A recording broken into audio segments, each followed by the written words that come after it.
नमस्कार, मैं हूं आपके साथ श्वेता झा। स्वागत है आपका न्यूज पथ में। राह जिंदगी की हो या खबरों की, उसमें कई मोड़ होते हैं, कई रफ्तार होती है, कई पड़ाव होते हैं।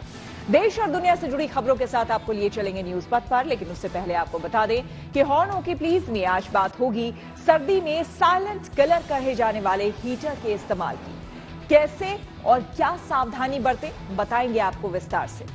सियासी ढाबा में दिखाएंगे संसद में जारी संग्राम, सत्ता और विपक्ष में नहीं थम रहा टकराव। तो सोशल अड्डा में करेंगे दिल्ली में भारी वाहनों की वजह से होने वाले हादसों पर मंथन। और प्रगति मार्ग में दिखाएंगे महाराष्ट्र में एक टीचर की अनूठी पहल जो लगभग 700 साल पुरानी मोडी लिपि को बचाने में जुटा है। तो चलिए शुरू करते हैं न्यूज पथ का सफर और सबसे पहले आपको दिखाते हैं ऐसी तस्वीरें जिनका जिक्र सरे रहा है। ये तस्वीरें सुर्खियों में भी है और सोशल मीडिया पर भी है। इनसे आपका बाखबर होना बेहद जरूरी है क्योंकि चौराहे पर इन्हीं की चर्चा है और चर्चा जवानों की जांबाजी की भी है। तमिलनाडु के त्रिची में मुस्लिम भरतनाट्यम कलाकार ने कुछ ऐसा स्पेशल किया जिसकी चर्चा हर तरफ हो रही है। दरअसल जाकिर हुसैन ने 600 हीरो से तैयार रूबी मुकुट को श्रीरंगम मंदिर को दान दिया। भरतनाट्यम कलाकार जाकिर हुसैन ने इस मुकुट को मंदिर के प्रधान पुजारी को सौंपा। इस मंदिर में भगवान विष्णु को रंगनाथ के रूप में पूजा जाता है। जाकिर का कहना है कि उनकी भगवान रंगनाथ में आस्था है। इंदौर के खजराना गणेश मंदिर की दान पेटियों से लाखों के गहने और नकदी निकली। वहां इस गिनती का गुरुवार को चौथा दिन रहा। अब तक मंदिर में करीब 1 करोड़ रुपए की नकदी मिल चुकी है जिसे बैंक में जमा किया गया है। इसके अलावा सोने चांदी के जेवरात, स्मार्ट वॉच, विदेशी मुद्राएं और 2000 और 500 रुपए के नोट भी मिले हैं। मंदिर प्रबंधन समिति को उम्मीद है कि इस बार दान की कुल राशि 1.5 करोड़ रुपए तक पहुंच सकती है, जिसमें ऑनलाइन और ऑफलाइन दोनों प्रकार की दान राशि शामिल है। यहाँ हर 3 महीने में इन दान पेटियों को खोला जाता है। आपदा केस में आपने सरकार का हाथ बटाया। हिमाचल प्रदेश में कांग्रेस नेताओं की गुटबाजी का एक वीडियो सोशल मीडिया पर चर्चा में आ गया। दरअसल ये मामला राज्य में प्रदेश सरकार के 2 साल पूरा होने का था। इसको लेकर बिलासपुर में कार्यक्रम आयोजित हुआ जिसमें सीएम सुक्खू और प्रदेश कांग्रेस अध्यक्ष प्रतिभा सिंह समेत कई नेता शामिल हैं। इस कार्यक्रम में प्रतिभा सिंह अपने ही नेताओं पर विफल सारे वर्करों की आवाज सरकार तक पहुंचाकर आपने वो काम किया है।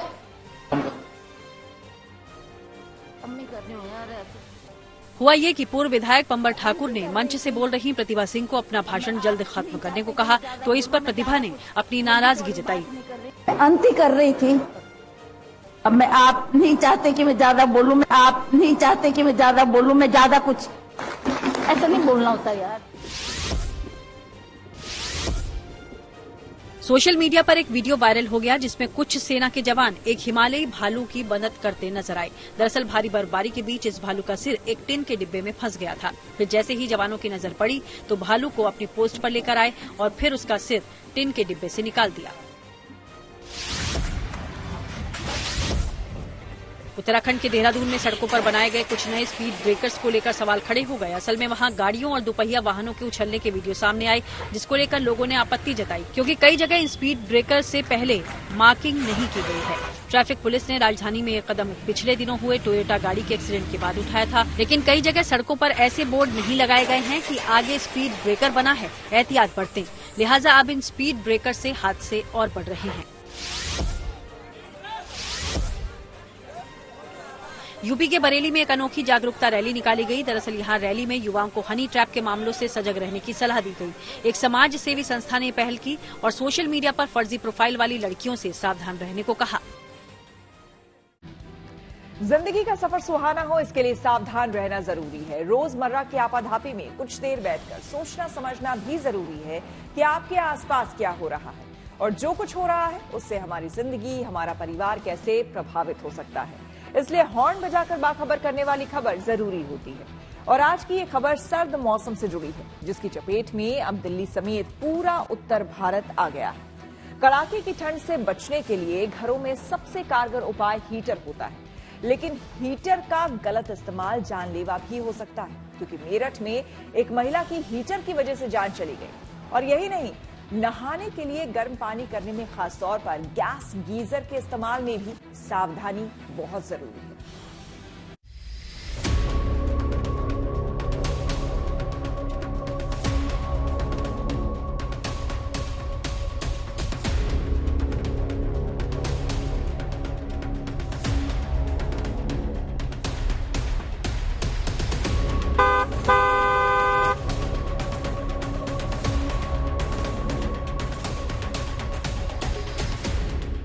पहाड़ों पर हुई बर्फबारी के बाद सर्द हवाओं ने मैदानों का रुख किया तो ठंड के तेवर के आगे सूरज की तपिश फीकी पड़ने लगी। राजधानी दिल्ली और आसपास के इलाकों में अब हवा में ठंड का एहसास बढ़ने लगा है। दिन की शुरुआत ही ठिठुरन के साथ हो रही है। दोपहर के वक्त सूरज के दर्शन तो हो रहे हैं, मगर सर्द हवाओं की वजह से धूप की गर्मी महसूस नहीं हो पा रही। शाम होते होते एक बार फिर हर तरफ लुढ़के पारे की आहट महसूस होने लगती है। बुधवार को तो दिल्ली में ठंड ने 14 साल का रिकॉर्ड तोड़ दिया। पहली बार दिसंबर के दूसरे हफ्ते में पारा 5 डिग्री से भी नीचे चला गया। 12 दिसंबर सुबह 5:30 बजे तापमान 4.5 डिग्री रिकॉर्ड किया गया। 11 दिसंबर को तापमान 4.9 डिग्री दर्ज किया गया था। तापमान गिरने के साथ ही शीतलहर का असर भी मैदानी क्षेत्रों में दिखने लगा है। इस मौसम में लोग ठंड से बचने के लिए तरह तरह के उपाय भी करते हैं। इनमें सबसे ज्यादा लोकप्रिय उपाय है रूम हीटर।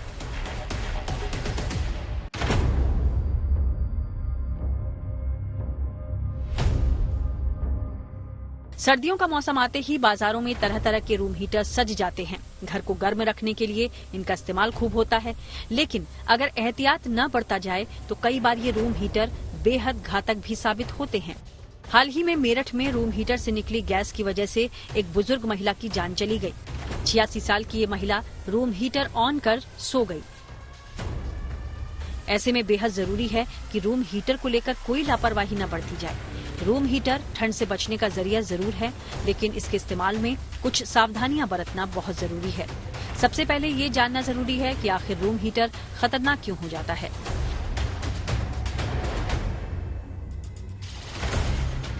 रूम हीटर आमतौर पर निकल और क्रोमियम अलॉय के बने होते हैं। इनमें हाई लेवल का इलेक्ट्रिक रेजिस्टेंस होता है। रेजिस्टेंस की वजह से ये बिजली से हीट जनरेट करते हैं। हीट जनरेट करते वक्त इनसे कार्बन मोनोऑक्साइड गैस निकलती है, जो कि गंधहीन गैस है। सांस से कार्बन मोनोऑक्साइड शरीर में दाखिल हो जाती है और इस गैस की ही वजह से ब्लड सर्कुलेशन प्रभावित हो जाता है और मस्तिष्क में ब्लड की सप्लाई में बाधा आती है। इससे अचानक मौत या ब्रेन हेमरेज का खतरा बढ़ जाता है। यानी कमरे में रखा रूम हीटर एक साइलेंट किलर के तौर पर काम कर सकता है। ये हीटर बड़ी खामोशी से सोते हुए शख्स की जान भी ले सकता है। यही नहीं, लंबे समय तक रूम हीटर इस्तेमाल करने से कई और तरह की समस्याएं भी हो सकती हैं। रूम हीटर का ज्यादा इस्तेमाल करने से सिर दर्द की शिकायत हो सकती है।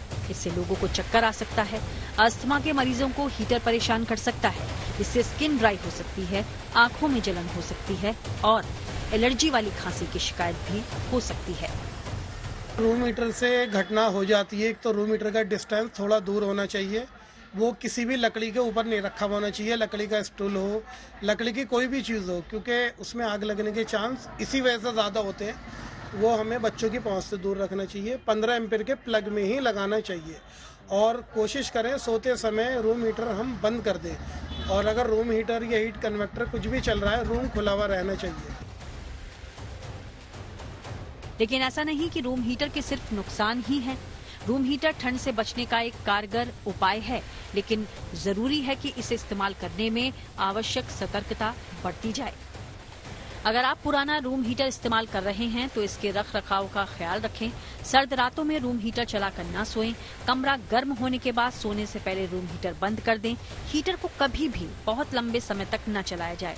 हीटर चलाते समय कमरे की एक खिड़की खुली जरूर रखें। हीटर के पास कागज, लकड़ी जैसे ज्वलनशील चीजें न रखी जाएं। हवा में नमी बनी रहे, इसके लिए कमरे में पानी की बाल्टी रखें। अस्थमा के मरीज तो हीटर का इस्तेमाल कम से कम ही करें और हीटर के नीचे कालीन या कपड़ा बिल्कुल न बिछाएं। सर्दी के मौसम में गैस गीजर की, इलेक्ट्रिक ब्लोवर की और हीट कन्वेक्टर की, इमर्शन रॉड की, इन सब की डिमांड बढ़ जाती है। बेसिकली सबसे पहले हम गैस गीजर की बात करेंगे। गैस गीजर में वेंटिलेशन मस्ट है। वेंटिलेशन होना ज़रूरी है। अगर वेंटिलेशन नहीं है तो आप इसे बाथरूम से बाहर लगाइए, क्योंकि इसमें से फ्लेम निकलती है। जैसे हम गैस के चूल्हे पे खाना बनाते हैं, खाना गर्म करता है, ऐसी इसमें से गैस निकलती है, वो पानी गर्म करता है। इसके लिए मैंडेटरी है, ISI होना चाहिए।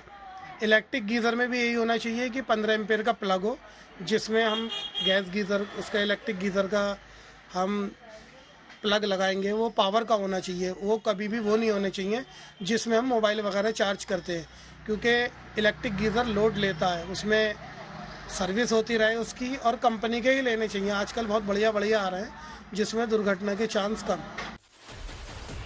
रूम हीटर की वजह से कमरे में ऑक्सीजन लेवल कम हो सकता है, लिहाजा बेहद जरूरी है कि कमरे का वेंटिलेशन ठीक हो। ठंड के दिनों में भी कमरे को पूरी तरह बंद कर हीटर कभी ऑन नहीं करना चाहिए, क्योंकि ऑक्सीजन कम होने पर कमरे में सो रहे व्यक्ति को खतरे का आभास भी नहीं होता है। यही नहीं, हीटर की वजह से कमरे की नमी तेजी से गिरती है और नमी न होने पर सांस के मरीजों को ज्यादा तकलीफ हो सकती है। बाजारों में इन दिनों कई तरह के हीटर मौजूद हैं। इनमें ऑयल हीटर, हैलोजन हीटर और क्वार्ट्ज रॉड वाले हीटर सबसे ज्यादा चलन में हैं। जानकारों का मानना है कि कमरे के साइज के हिसाब से ही हीटर का चुनाव करना चाहिए। हमेशा भरोसेमंद ब्रांड का हीटर ही खरीदें। रूम हीटर खरीदने से पहले हीटिंग कैपेसिटी चेक करें। हीटर के फीचर्स जरूर चेक कर लें और हल्का पोर्टेबल हीटर ही इस्तेमाल करने में आसान होता है।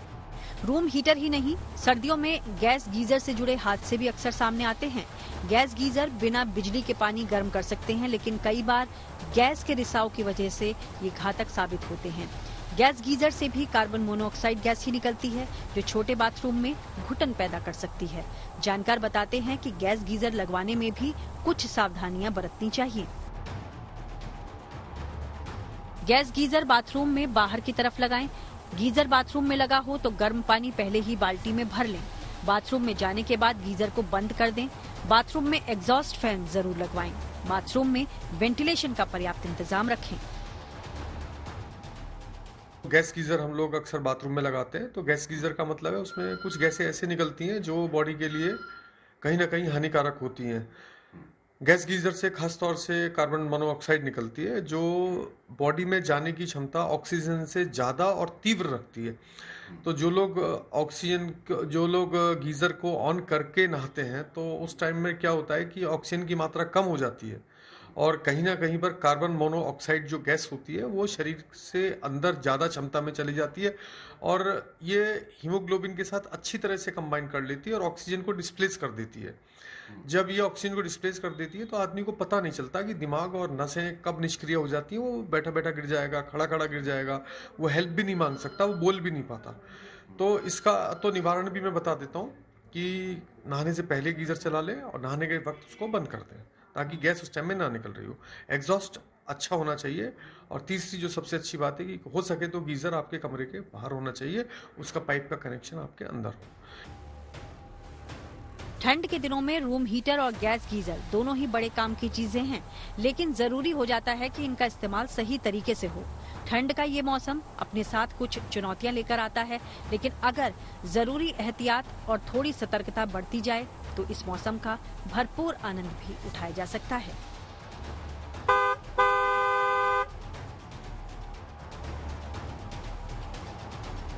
मेरठ से उस्मान चौधरी के साथ bureau report, good news today. पूजा स्थल अधिनियम पर सुप्रीम कोर्ट में बड़ी सुनवाई। आइए सीधे आपको लिए चलते हैं न्यूज एक्सप्रेसवे पर, जहां देश भर की कुछ और जरूरी खबरें कर रही हैं आपका इंतजार।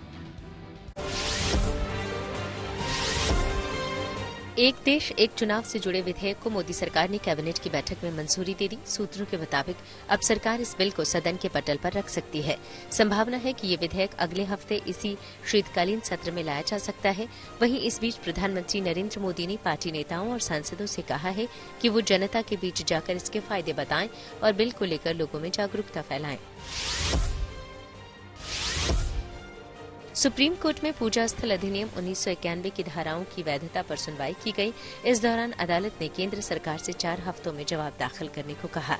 साथ ही निर्देश दिया कि ऐसे मामलों पर निचली अदालतें अंतरिम या फाइनल आदेश नहीं देंगी। इसके अलावा सर्वे के आदेश भी नहीं दिए जाएंगे। लोकसभा में नेता विपक्ष राहुल गांधी यूपी के हाथरस पहुंचे, जहां उन्होंने 4 साल पहले दरिंदगी के शिकार हुई एक दलित युवती के परिवार वालों से मुलाकात की। वहीं इस दौरान राहुल ने ये भी कहा कि वो परिवार को न्याय दिलाने तक लड़ाई लड़ते रहेंगे। दिल्ली विधानसभा चुनाव से पहले आम आदमी पार्टी सरकार ने बड़ा वादा पूरा कर दिया। दरअसल सीएम आतिशी की अगुवाई में कैबिनेट की बैठक हुई, जिसमें महिला सम्मान निधि योजना को मंजूरी दी गई।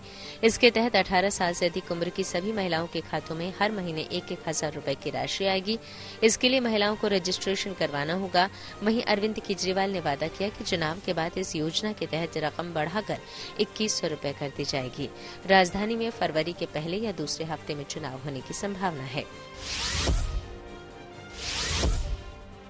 नेपाल की सेना के प्रमुख अशोक राज सिगडेल को भारतीय सेना का बड़ा सम्मान मिला। दरअसल उन्हें भारतीय सेना के जनरल की मानद रैंक दी गई। राष्ट्रपति द्रौपदी मुर्मू ने राष्ट्रपति भवन में आयोजित विशेष कार्यक्रम में उन्हें ये रैंक प्रदान की। पंजाब के अमृतसर में नगर निगम के चुनावों की तैयारियों के बीच एक अनोखा मामला देखने को मिला। दरअसल वहां एक महिला डीसी दफ्तर पहुंची और आजाद उम्मीदवार के तौर पर अपने कुत्ते का नामांकन दाखिल करने की अपील की। बताया जा रहा है कि महक राजपूत नाम की यह महिला स्थानीय कांग्रेस कार्यकर्ता है। महक का दावा है कि उसे पहले ये कहा गया था कि नगर निगम के चुनावों में उसे टिकट दी जाएगी, लेकिन आखिरी समय में उसे नहीं मिली। इसी को लेकर महक ने अपनी नाराजगी अलग तरीके से जाहिर की। खबरों के एक्सप्रेसवे से आगे रुक करते हैं सियासी ढाबे का, जहां आज की सबसे दिलचस्प खबर मौजूद है। बात संसद की होगी, जहां लगातार हंगामा बरप रहा है। शुक्रवार से संसद में संविधान पर चर्चा होगी। इसको लेकर सरकार ने भी कमर कस ली है। इस चर्चा से पहले प्रधानमंत्री नरेंद्र मोदी के घर पर अहम बैठक हुई। सूत्रों के मुताबिक एनडीए की ओर से आपातकाल जैसे मुद्दे उठाए जा सकते हैं। इस दौरान एनडीए के करीब 15 सांसद बोल सकते हैं। वहीं विपक्ष की ओर से राहुल के अलावा प्रियंका के भी बोलने की चर्चा है। यानी कि कल संसद में काफी गहमा गहमी रहने वाली।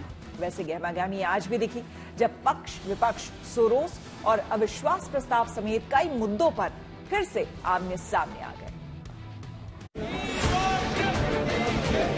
उनका आचरण उनके पद की गरिमा के विपरीत रहा है। चेयरमैन को चेयर लीडर कहा गया है।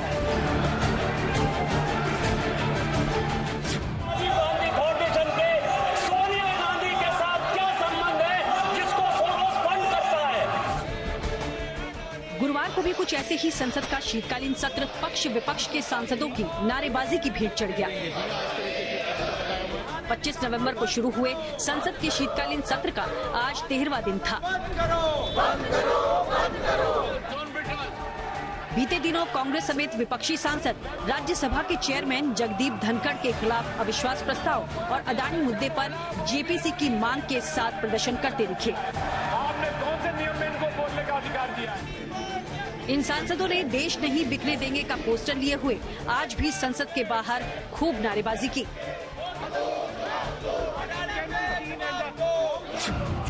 तो वहीं जवाबी कार्रवाई में बीजेपी की ओर से विपक्ष पर हमले की कमान संभाली बीजेपी अध्यक्ष जेपी नड्डा ने, जो कांग्रेस पर खासतौर से बरसते दिखे।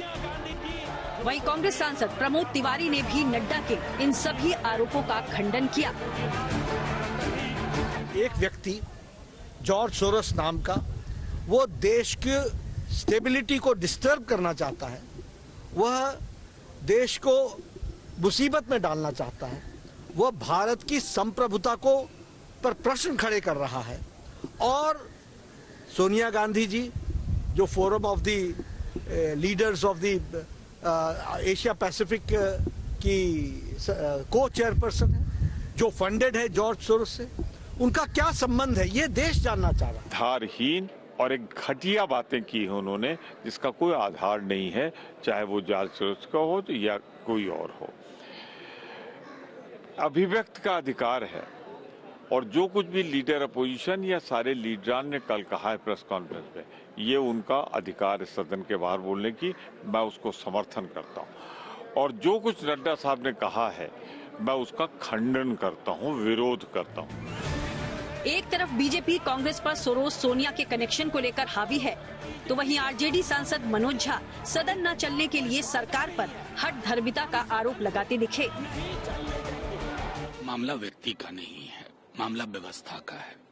संसदीय लोकतंत्र में सत्ता पक्ष और विपक्ष मिलकर के संसद को स्मूथ चलाते हैं, लेकिन पूरी दुनिया को देखिए, सत्ता पक्ष की बड़ी भूमिका होती है, होनी चाहिए।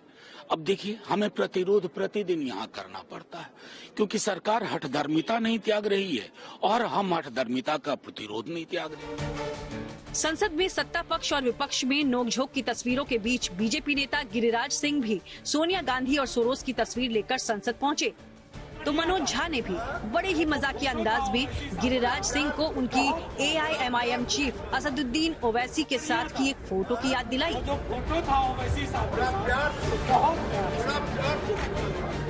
जॉर्ज सोरोस वही है जिसने देश के खिलाफ, भारत के खिलाफ बिलियन डॉलर खर्च कर रहा है भारत को तोड़ने के लिए। इसीलिए सोनिया गांधी जी जवाब दें, सोनिया गांधी जवाब दें, यही मैं कह रहा हूं। वो जो फोटो था ओवैसी साहब, बहुत प्यार से फिलहाल तो राज्यसभा चेयरमैन जगदीप धनखड़ को लेकर विपक्ष का अविश्वास प्रस्ताव और अदानी मुद्दा हो या सरकार का सोनिया सोरोस के कथित कनेक्शन को लेकर सवाल, पक्ष हो या विपक्ष, कोई झुकने को राजी नहीं। संसद में जोरदार संग्राम छिड़ा है। Bureau report, good news today. News पद पर आगे है धन बाजार, जहां शेयर बाजार से लेकर कारोबार तक की सभी अहम खबरें होती हैं, जिसका सीधा रिश्ता आपकी आमदनी आपकी जेब से होता है। तो तेज रफ्तार खबरों के बीच ये जरूरी खबरें छूट न जाए, इसलिए सीधे आपको लिए चलते हैं धन बाजार। शेयर बाजार में काफी उतार चढ़ाव देखने को मिला। हालांकि कारोबार के आखिर में बाजार गिरावट के साथ बंद हुआ। सेंसेक्स 236 अंक उठाकर 81,290 पर पहुंच गया। वहीं निफ्टी भी 93 अंक फिसला कि 24,549 पर आ गया। बैंक, ऑटो और हेल्थ केयर समेत कई सेक्टरों के शेयरों में कमजोरी रही। सोने चांदी की कीमतों में तेजी आई। दिल्ली सर्राफा बाजार में गुरुवार को सोना 500 रुपए महंगा हुआ। इसके साथ ही अब दिल्ली में 10 ग्राम सोने की कीमत बढ़कर 80,900 रुपए हो गई। वहीं चांदी की कीमतों में भी 700 रुपए की तेजी आई। 1 किलो चांदी की कीमत बढ़कर 97,000 रुपए पर पहुंच गई। गुरुवार को डॉलर के मुकाबले रुपया फिसल गया। इसमें 4 पैसे की गिरावट आई। इस तरह 1 डॉलर के मुकाबले रुपए की कीमत 84 रुपए 87 पैसे हो गई। महंगाई के मोर्चे पर अच्छी खबर आई। नवंबर में रिटेल महंगाई दर घटकर 5.48% रह गई है। अक्टूबर में ये 6.21% पर पहुंच गई थी। खाद्य पदार्थों, खासकर सब्जियों की कीमतों में आई नरमी के चलते महंगाई दर में ये कमी आई है। सरकार ने औद्योगिक उत्पादन दर के नए आंकड़े जारी कर दिए। अक्टूबर में ये 3.5% रही, जबकि इससे पहले सितंबर में ये 3.1% थी। हालांकि पिछले साल अक्टूबर में औद्योगिक उत्पादन दर 11.9% रही थी। जापानी car company Toyota Kirloskar motor ने अपनी मशहूर luxury sedan car Toyota Camry का अपडेटेड नया मॉडल भारतीय बाजार में लॉन्च कर दिया। इसकी शुरुआती कीमत करीब 48 लाख रुपए रखी गई है। कंपनी ने इसकी बुकिंग भी शुरू कर दी है। टोयोटा की इस नई कार में लेटेस्ट जनरेशन हाइब्रिड टेक्नोलॉजी का इस्तेमाल हुआ है। सेफ्टी के लिए ये 9 एयरबैग से लैस है। कंपनी ने इसे 6 कलर ऑप्शन के साथ बाजार में उतारा है।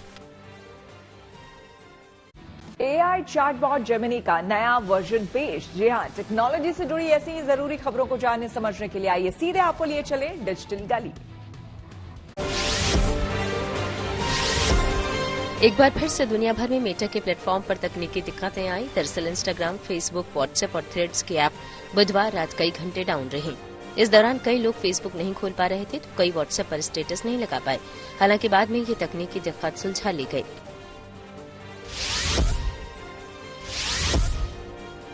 एक यूट्यूब चैनल पर सरकारी योजनाओं से जुड़ी गलत जानकारियों पर वीडियो बनाने का आरोप लगा।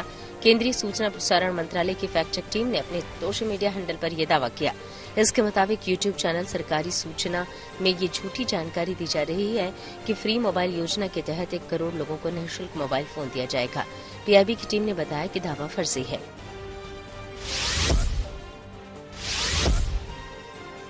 गूगल ने अपने AI चैटबॉट जेमिनी का नया वर्जन जेमिनी 2.0 पेश किया। इसका नाम एजेंटिक एरा है। दावा है कि ये पहले से सटीक AI असिस्टेंट है। इससे पहले कंपनी जेमिनी 1.5 मॉडल लाई थी और अब इसे अपग्रेड किया गया है। न्यूज पर के सफर में अब सोशल अड्डा का रुख करते हैं, जहां आज बात होगी रोड सेफ्टी की। सड़क पर हादसे ना हो, इसके लिए ट्रैफिक नियम और कानून, लेकिन इनका ठीक से पालन नहीं होने से हर साल हजारों लोग सड़क हादसों में जान गंवा देते हैं। दिल्ली की ही बात करें तो यहां बड़े वाहनों से होने वाली मौत का आंकड़ा चौंकाने वाला है। दिल्ली पुलिस के आंकड़े बताते हैं कि इस साल राजधानी में ट्रक, ट्रेलर और कंटेनर जैसे कि एचटीवी यानी कि हेवी ट्रांसपोर्ट व्हीकल्स की वजह से हर दूसरे दिन घातक सड़क हादसे हुए। दिल्ली पुलिस के मुताबिक इस साल 30 नवंबर तक दिल्ली में 157 भयानक सड़क हादसे हुए, जिनमें से 163 लोगों की जान चली गई। पिछले साल 2023 में हेवी ट्रांसपोर्ट व्हीकल्स की वजह से 190 जानलेवा सड़क हादसे हुए। वहीं साल 2022 में हेवी ट्रांसपोर्ट व्हीकल्स से सड़क हादसों की संख्या 430 थी। पुलिस के मुताबिक दिल्ली में भारी वाहनों से होने वाले हादसे अधिकतर रात 10 बजे से 2 बजे के बीच में होते हैं, क्योंकि दिल्ली में रात 11 बजे से सुबह 7 बजे तक ही बड़े वाहनों को चलने की अनुमति है। पुलिस के मुताबिक सड़क हादसों के लिहाज से नांगलोई, समयपुर बादली, नरेला, सरिता विहार और शालीमार बाग ट्रैफिक सर्कल्स हॉटस्पॉट है। पुलिस के मुताबिक हादसों की बड़ी वजह उनकी तेज रफ्तार तो होती ही है, साथ ही ड्राइवर नशे में भी गाड़ी चलाते हैं। वहीं एनसीआर में आने वाले गुरुग्राम में सड़क सुरक्षा सुधारने और हादसों को रोकने के लिए पुलिस लगातार कड़े एक्शन ले रही है। गुरुग्राम पुलिस ने इस साल 30 नवंबर तक 24,047 ड्राइवरों पर सीट बेल्ट न पहनने पर चालान किया, जिसमें उसे 2 करोड़ 41 लाख रुपए का फाइन मिला है। पुलिस के अनुसार बिना सीट बेल्ट पहने पहली बार पकड़े जाने पर 1,000 रुपए का जुर्माना है और दोबारा भी इतना ही है। हालांकि अधिक बार पकड़े जाने पर 2 साल की सजा तक हो सकती है। पुलिस का मानना है कि सड़क हादसों में ज्यादातर लोग इसलिए जान गंवाते हैं क्योंकि उन्होंने सीट बेल्ट नहीं पहनी होती है। जाहिर है, सड़क पर वाहन चलाते समय सीट बेल्ट जैसे जिंदगी बचाने वाले महत्वपूर्ण उपायों को आदतन अपनाना चाहिए और दूसरों को भी ऐसा करने के लिए प्रेरित करना चाहिए। सड़क हादसों और सड़क सुरक्षा के मुद्दे पर हमने कुछ लोगों से बात की और उनकी राय जानी। तो जैसे विदाउट हेलमेट चलते हैं उनकी चेकिंग करी जा रही है और उनको हिदायत दिया जा रहा है कि भाई अपना हेलमेट लगा के चलो।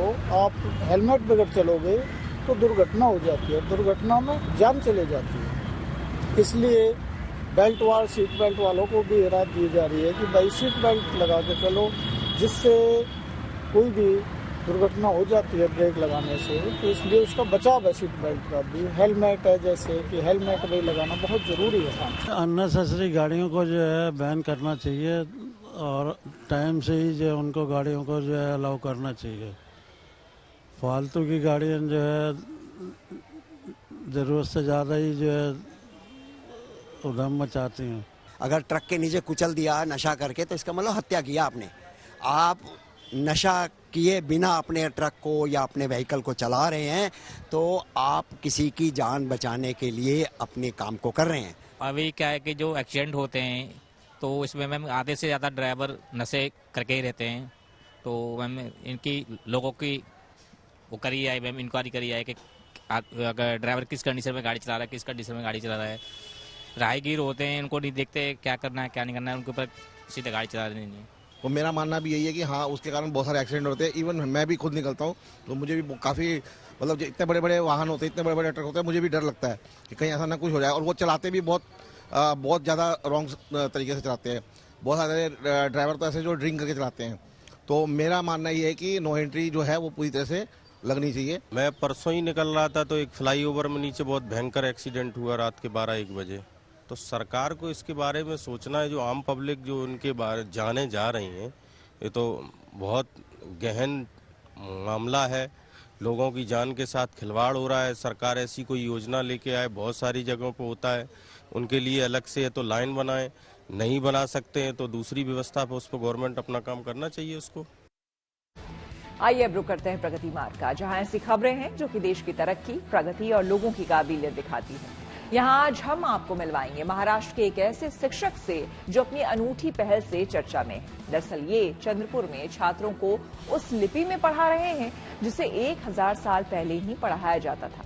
ये सिलसिला 800-900 वर्षों तक चला, यानी ये पूरे इतिहास को अपने में समेटे हुए है। इसी लिपि के जरिए हमारी आने वाली पीढ़ी भी बेहतर तरीके से इतिहास को समझ पाए, यही कोशिश टीचर अरुण की है। आइए देखिए ये रिपोर्ट।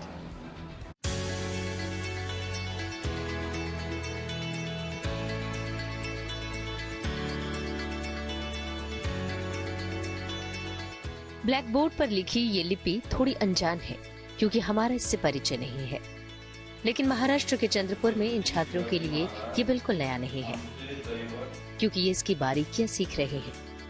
ये है सदियों पुरानी मोडी लिपि, जिसे छात्रों को सिखाने का जिम्मा उठाया है एक शिक्षक अरुण झगड़कर ने।